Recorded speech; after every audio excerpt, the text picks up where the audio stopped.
Hello दोस्तों, तो कैसे हो आप लोग। उम्मीद है आप सब बढ़िया होंगे। तो चलिए आज के वीडियो को बिना टाइम वेस्ट किए शुरू करते हैं। जब मैं जेल से रिहा हुआ तो मेरे साथी कैदियों के चेहरों पर खुशी साफ झलक रही थी। वे मेरी रिहाई का जश्न मनाने के लिए ढोल नगाड़े बजाने को बेताब थे। इसकी वजह क्या थी? 5 साल पहले घर लौटते समय मैंने एक लड़की की जान बचाई थी जो बेहोश हो गई थी, लेकिन धन्यवाद देने के बजाय उस अमीर लड़की को बचाने की कोशिश में जिसने असल में उसे नुकसान पहुंचाया था, उसने मुझ पर लूट और हत्या की कोशिश का झूठा इल्जाम लगा दिया। वह मुझे अदालत तक घसीट ले गई, जिसके चलते मुझे 5 साल की जेल की सजा हुई। उसे लगा था कि मैं एक बेकार और मामूली सा इंसान हूँ। अगर मैं कभी जेल से रिहा भी हो गया तो भी अपनी बाकी जिंदगी एक गरीब और नाकाम इंसान के तौर पर ही बिताऊंगा और हमारी राहें फिर कभी नहीं टकराएंगी। लेकिन उसे यह नहीं पता था कि जिस दिन इस शरीर का असली मालिक जेल में डाला गया था, ठीक उसके अगले ही दिन मेरी आत्मा ने इस शरीर में प्रवेश कर लिया था। और इस तरह मैंने जेल की उन दीवारों के पीछे 5 साल बिताए। जब आखिरकार मेरी रिहाई का दिन आया तो मेरे साथी कैदी बेहद खुश नजर आ रहे थे, जैसे वे मेरी विदाई का जोरदार जश्न मनाने के लिए और इंतजार नहीं कर सकते थे। ये देखकर मैंने शर्मिंदगी से अपनी नाक खुजाई। क्या मेरी मौजूदगी ने सचमुच उनके मन पर इतना गहरा असर डाला था? जैसे ही मैं जेल के दरवाजे से बाहर कदम रख रहा था, पास में खड़ी एक मर्सिडीज बेंज एग्जीक्यूटिव वैन से एक जवान और खूबसूरत महिला बाहर निकली। मैंने अपनी आंखें सिकोड़ी और उसे ऊपर से नीचे तक गौर से देखा। वह खूबसूरत थी, शायद कुछ ज्यादा ही खूबसूरत। हेलो मिस्टर लिन। उस महिला ने मेरी चंचल और परखने वाली नजर पर कोई ध्यान नहीं दिया। इसके बजाय वह शांति से मेरे सामने खड़ी हो गई और अपना हाथ आगे बढ़ाया। मैं शेन रोक्सी हूँ, आपसे मिलकर बहुत खुशी हुई। क्या तुम्हें यकीन है कि हम पहले कभी मिले हैं? मैं शेन रोक्सी के बेहद खूबसूरत चेहरे को घूरता रहा और उसे हाथ मिलाने के लिए मैंने कोई हरकत नहीं की। लिन फेंग, उम्र 22 साल, जिसे स्वर्गीय जेल का अराजक दानव कहा जाता है। तुम एक बार देश के सबसे अमीर टाइकून के लिए गुप्त रूप से काम करने गए थे, सिर्फ इसलिए कि उसने तुम्हें अपनी बेटी से शादी करने और अपनी पूरी दौलत विरासत में देने का प्रस्ताव दिया था। फिर भी तुमने उसे मना कर दिया, ये शिकायत करते हुए कि उसकी बेटी के पैर छोटे हैं और यह कहते हुए कि उसके परिवार की पूरी दौलत भी तुम्हारी खर्चीली फरमाइशों को पूरा करने के लिए काफी नहीं होगी। तुमने तो दुनिया के हत्यारों के राजा को भी धूल चटा दी थी, सिर्फ इसलिए कि उसने भीड़ में तुम्हारी तरफ एक नजर डाली थी, उसे एक ही थप्पड़ से हवा में उछाल दिया और लगभग मौके पर ही मार डाला था। शेन रोक्सी ने एक स्थिर एकसार लहजे में बात की, इन विवरणों को शब्द दर शब्द दोहराते हुए। अगर मुझे अपनी खुफिया जानकारी पर पूरा भरोसा न होता तो मैं कभी विश्वास नहीं करती कि जो आदमी इस जेल में दाखिल हुआ था और जो आदमी इससे बाहर निकल रहा है, वे दोनों एक ही व्यक्ति हैं। तुमने मेरे बारे में इतनी बारीकी से छानबीन की है। अगर तुम मुझे कोई संतोषजनक जानकारी नहीं दे पाए तो मुमकिन है कि तुम इस मुलाकात से जिंदा बाहर नहीं निकल पाओगे। मैंने अपनी आंखें और सिकोड़ लीं, शेन रोक्सी पर एक ठंडी खौफनाक नजर जमाते हुए। मैं ये मानने से इनकार करता हूँ कि कोई भी व्यक्ति सिर्फ जिज्ञासावश किसी अजनबी की छानबीन करने के लिए इतनी हद तक जाएगा। मैं एक वेंचर कैपिटल फर्म का प्रतिनिधित्व करती हूँ। मैं तुम्हारे साथ एक साझेदारी पर चर्चा करना चाहूंगी। शेन रोक्सी को ऐसा महसूस हुआ मानो उसे किसी सोए हुए दानव ने निशाना बनाया हो जो अभी अभी जागा हो। फिर भी वह अपनी शांति पूरी तरह से बनाए रखने में कामयाब रही। उसके चेहरे पर मौजूद मुस्कान का जरा सा भी निशान नहीं मिटा था। यंजिंग का शेन कबीला पूरे देश के सबसे शक्तिशाली परिवारों में से एक। स्वर्गीय जेल से जुड़ी एक जानकारी तुरंत मेरे दिमाग में कौंध गई। मैंने सुना है कि तुम शेन कबीले की बेटी होने के नाते देश के व्यापार जगत में नई पीढ़ी की रानी के रूप में जानी जाती हो। मिस्टर लिन, तुम सचमुच बहुत विशाल ज्ञान के धनी व्यक्ति हो। शेन रोक्सी ने हल्के से सिर हिलाते हुए स्वीकार किया। अगर तुम मेरे दिल में दबे एक खास संदेह को दूर कर सको तो मैं तुम्हारे साथ साझेदारी करने पर विचार कर सकता हूँ। क्या संदेह? शेन रोक्सी ने तुरंत पूछा। 5 साल पहले मुझे धोखे से जेल में डाल दिया गया था।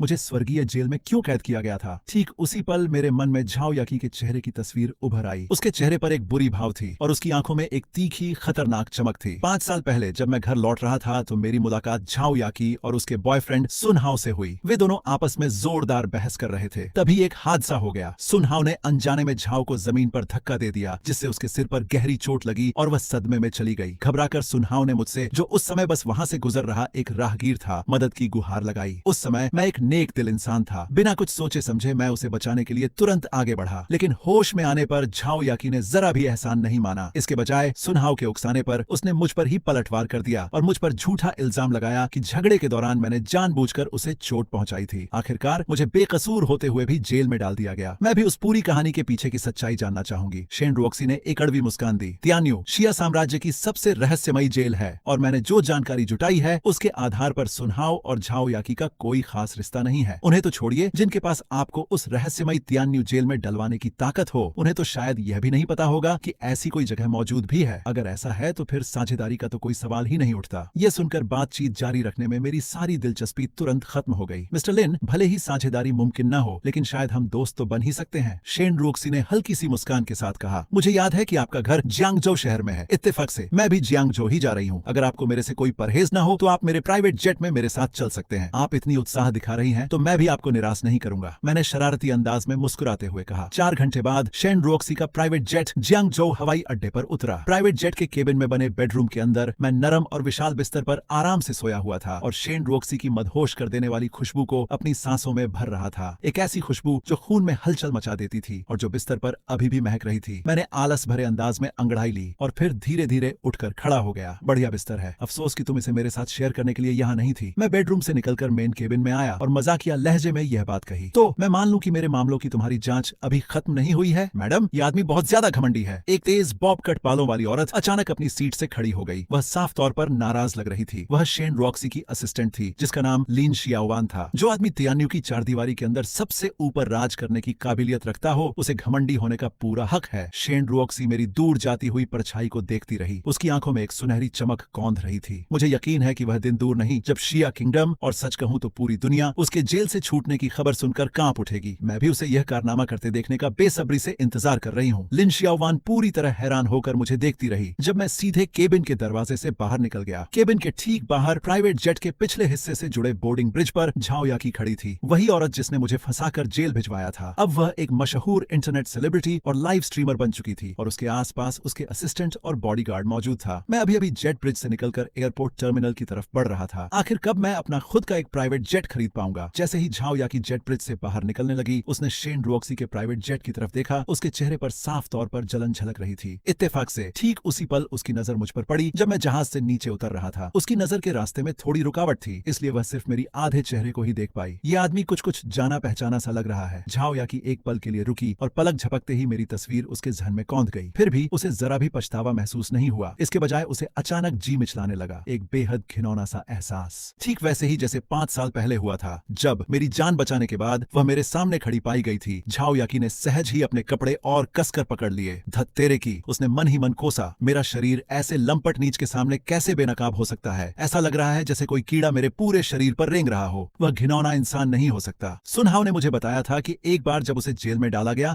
तो उसके सारे रिकॉर्ड गायब हो गए थे। इस बात की बहुत ज्यादा संभावना थी कि उसने जेल के अंदर ही आत्महत्या कर ली होगी, और अगर वह मरा भी नहीं था तो जेल से छूटने के बाद उसे समाज के सबसे निचले तबके में संघर्ष करने के लिए छोड़ दिया गया होगा। आखिर वह एक प्राइवेट जेट में उड़ने का खर्च कैसे उठा सकता है? पूरी तरह से तिरस्कार भरी नजर से अपना सिर हिलाते हुए वह मुड़ा और तेजी से वहां से चली गई। इसी बीच लिन शियाओवान की नजर भी झाओ याकी पर पड़ी। उसका चेहरा तुरंत बदल गया और वह हड़बड़ी में शेन रोशी की ओर मुड़ी। मैडम, उसने कहा, वह औरत झाओ याकी है, वही जिसने मिस्टर लिन को फंसाया था और 5 साल पहले उन्हें जेल भिजवाया था। ऐसा लगता है कि भगवान अब इसे बर्दाश्त नहीं कर सकते। उन्होंने खास तौर पर उनसे आज मिलने को कहा। शेन रॉक्सी ने अपने स्वर में कोई बदलाव किए बिना शांति से झाओ याकी की पीठ की ओर देखा। मैंने अभी अभी पीछे से नजर देखी, लेकिन मुझे नहीं पता था कि यह झाओ याकी था। वह सीधे एयरपोर्ट हॉल की ओर चल दी। उसकी जेब में रखा फोन कंपन करने लगा। उसने फोन निकाला और यह उसकी मां सुकिंग का फोन था। सुकिंग हवाई अड्डे के हॉल के बाएं द्वार से कुछ ही दूरी पर खड़ी थी। उत्सुकता से भीड़ में अपने बेटे की तलाश कर रही थी। वह वर्तमान में एक क्लिनिक चलाती है और उसकी आय आम लोगों के बीच कम नहीं है, लेकिन वह पिछले 5 वर्षों से गरीब की तरह रही है, क्योंकि न केवल मुझे 5 साल पहले अन्यायपूर्ण तरीके से जेल में डाल दिया गया था, बल्कि अदालत ने यह भी फैसला सुनाया कि पीड़ित झाओ याकी को मानसिक क्षति के लिए मुआवजा दिया जाना चाहिए और गंभीर रूप से घायल सुनहाव को चिकित्सा खर्च के लिए मुआवजा दिया जाना चाहिए, जो कुल 1 मिलियन युआन से अधिक है। उस समय सुकिंग के पास इतना पैसा नहीं था और इसका अधिकांश हिस्सा दोस्तों से उधार लिया गया था। मुझे नहीं पता कि इसमें कितना समय लगा, लेकिन इससे पहले कि सुकिंग मेरा इंतजार कर पाती, उसने अचानक झाओ याकी को हवाई अड्डे के हॉल से बाहर निकलने की ओर चलते देखा। झाओ याकी बहुत तेजस्वी थे। पूरा शरीर मशहूर ब्रांडों से ढका हुआ था। सुकिंग की साधारण कपड़े ने एक मुसीबत पैदा किया। मैंने एक नजर में अपनी मां सुकिंग को भीड़ के सामने देखा और मेरा दिल अचानक उत्साह और खुशी से भर गया। इस समय झाओ याकी के बॉडीगार्ड ने सुकिंग को वहां खड़ा देखा और रास्ता नहीं दिया। उसने धमकी दिया, क्या तुम मरना चाहते हो? ऐसा कहने के बाद वह सुकिंग को मरने वाला था। मैं अपनी मां से दोबारा मिलने की खुशी में डूबा हुआ था। अचानक मैंने देखा कि कोई मेरी मां मरने वाला है।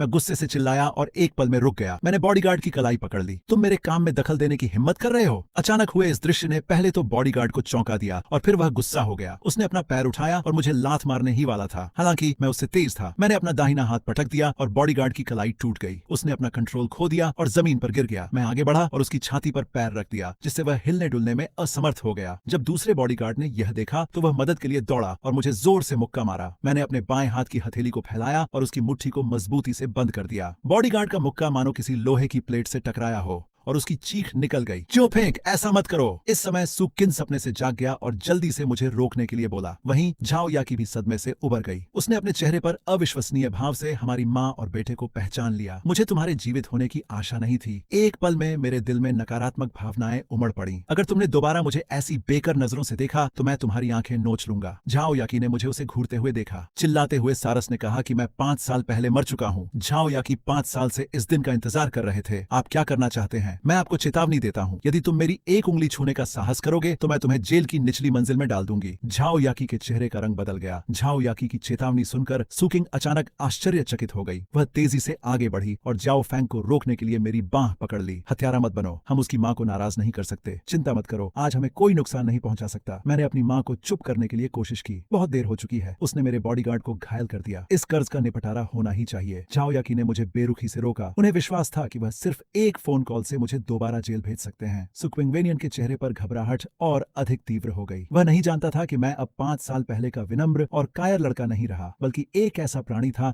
जो जेल में सभी को आश्चर्यचकित कर देता था। उसने मेरी रक्षा उसी तरह की जैसे एक मुर्गी अपने बच्चे की रक्षा करती है। उसने घबराहट में झाओ याकी से माफी मांगी। मुझे खेद है सुश्री झाओ, लिनफेंग का यह मतलब नहीं था। कृपया उसे माफ कर दें, ठीक है? सुकिंग का घबराया हुआ रूप देखकर झाओ याकी गुस्से से हंसी, जैसे उसने कोई ठंडा चुटकुला सुना हो। 5 साल पहले आपका बेटा मुझसे बेवफाई करना चाहता था। आपने घुटने टेक दिए और मुझसे उसे जाने देने की विनती की। अब आपके बेटे ने मेरे बॉडीगार्ड को घायल कर दिया है और मुझे इस तरह देखने की हिम्मत की है। आपने मुझसे उसे माफ करने के लिए कहा। मेरा चेहरा अचानक बदल गया। जब मैं स्वर्ग में था तो मैंने किसी से 5 साल पहले हुए अन्यायपूर्ण मामले की अंदरूनी कहानी की जांच करने को कहा था, लेकिन मुझे नहीं पता था कि मेरी माँ वास्तव में झाओ याकी के पास घुटने टेकने और दया की भीख मांगने गई थी। मेरी माँ थोड़ी देर के लिए स्तब्ध रह गई। इसके बाद मैंने देखा कि मेरी माँ का चेहरा पीला पड़ गया था और वह अस्थिर थी, इसलिए मैंने तुरंत उनकी मदद की। दूसरी ओर झाओ याकी ने सोचा कि उसने मेरी कमजोरी पकड़ ली है और उसका अहंकार और भी अधिक अहंकारी हो गया। गंदे आदमी, क्या तुम्हारी माँ नहीं चाहती थी कि मैं तुम्हें जाने दूं? तुम और तुम्हारी माँ अब घुटनों के बल बैठकर खुद को 10 बार थप्पड़ मारो, मुझसे माफी मांगो और भविष्य में अपना मुंह बंद रखने का वादा करो। शायद मैं तुम्हें छोड़ने पर विचार कर सकती हूँ। झाओ याकी के चेहरे पर जोरदार थप्पड़ मारकर जवाब दिया। जियाओ फेंग सुकिंग हैरान रह गई। उसे उम्मीद नहीं थी कि मैं झाओ याकी को मारने के अलावा कुछ नहीं कर सकता। झाओ याकी को उम्मीद नहीं थी कि वह उस बिल्ली की तरह है जिसकी पूंछ पर पैर रख दिया गया था। उनके बाल पूरी तरह से बिखरे हुए थे। तुम्हारी मुझे मारने की हिम्मत कैसे हुई? मैंने फिर से थप्पड़ मारा। इस थप्पड़ ने झाओ याकी को सीधे जमीन पर गिरा दिया। मैं आगे बढ़ा और झाओ याकी के चेहरे पर पैर रखा और ठंडे स्वर में कहा, तुरंत मेरी माँ से माफी मांगो। मेरे शरीर पर रेत अचानक फट गई, जैसे कोई खून का प्यासा हथियार खोल दिया गया हो। उसके आसपास के सभी लोग भयभीत महसूस कर रहे थे। झाओ याकी को तुरंत लगा कि मृत्यु का देवता आ रहा है और उसका शरीर कांपने के अलावा कुछ नहीं कर सका। मुझे माफ कर दो चाची, मैं गलत थी। कृपया मुझे मत मारो। झाओ याकी, ये आपकी माफी से बस थोड़ी सी दिलचस्पी है। याद रखें कि मैंने पहले क्या कहा था, मैं आपको जल्द ही ढूंढ लूंगा। कोई भाग नहीं सका।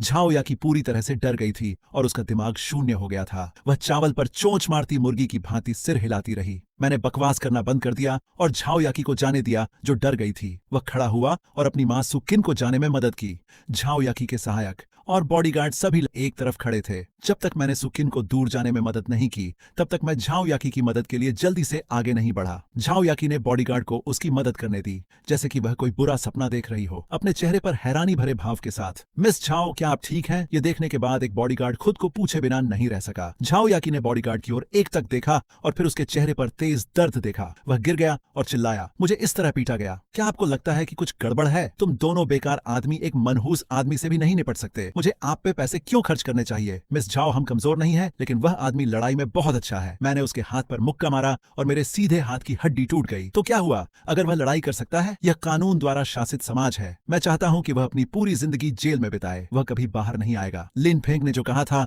उसे उसने बिल्कुल भी दिल से नहीं लिया। इसके बजाय वह गुस्से से भरा हुआ था और बदला लेना चाहता था। दूर से सुकिंग ने झाओ याकी की उन्मादी दहाड़ सुनी। उसका चेहरा बदल गया और उसने उत्सुकता से जो फेंक से पूछा, क्या तुमने उसे मारा? क्या होगा अगर वे तुम्हें गिरफ्तार करने के लिए पुलिस को बुलाएं? माँ, चिंता मत करो। मैंने अपनी माँ की पसीने से भरी हथेली को कसकर पकड़ लिया और आगे बढ़ गया। आज के लिए बस इतना ही। मिलते हैं इसके नेक्स्ट चैप्टर में। तब तक के लिए गुड बाय।